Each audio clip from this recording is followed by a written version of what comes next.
নমস্কার। আমার সমস্ত বন্ধুদের জানাই মকর সংক্রান্তির শুভেচ্ছা ও ভালোবাসা। সবাই আশা করি খুব ভালো আছেন। আমার ছোট্ট এই ভিডিওতে আপনাদের স্বাগত জানাই। আপনাদের ভালোবাসায় আমিও ভালো আছি। চেষ্টা করছি এগিয়ে যাওয়ার। আপনাদের সাপোর্টটা আমার দরকার।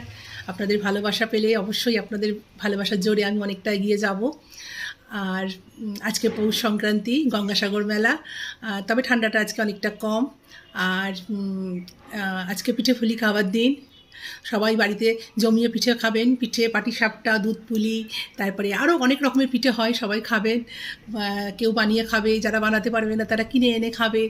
কিন্তু সংক্রান্তি, মকর সংক্রান্তি বা পৌষ মাসের সংক্রান্তিতে করে পিঠে-পুলি। এছাড়া সারা মাস জুড়েই হয়। পুরো শীতকাল মানেই পিঠেপুলির উৎসব আর কি। বিভিন্ন জায়গায় নানা রকমের পিঠেপুলি উৎসব হচ্ছে। সবাই ভীষণ ভিড় মেলায়, সবাই যাচ্ছে, কিনছে, খাচ্ছে। যারা বাড়িতে বানাতে পারে না তারা কিনেই খায়। ঠিক আছে, তাতেও অসুবিধে কিছু নেই। যাই হোক, ভাবলাম একটু আপনাদের সামনে পৌষ মাসের সংক্রান্তি, মকর সংক্রান্তির শুভেচ্ছা জানাই। আর একটাই অনুরোধ, আপনারা সবাই আমার ভিডিও দেখবেন। যদি ভালো লাগে তাহলে অবশ্যই একটা লাইক করবেন, কমেন্ট করবেন আর শেয়ার করবেন, আর আমাকে এগিয়ে যেতে সাহায্য করবেন। আপনাদের সবাইকে জানাই আবারও একবার ভালোবাসা। কি বলবো আর, ঠিক আছে, আজকের মতো আসি। নমস্কার। আপনারা সবাই খুব ভালো থাকবেন।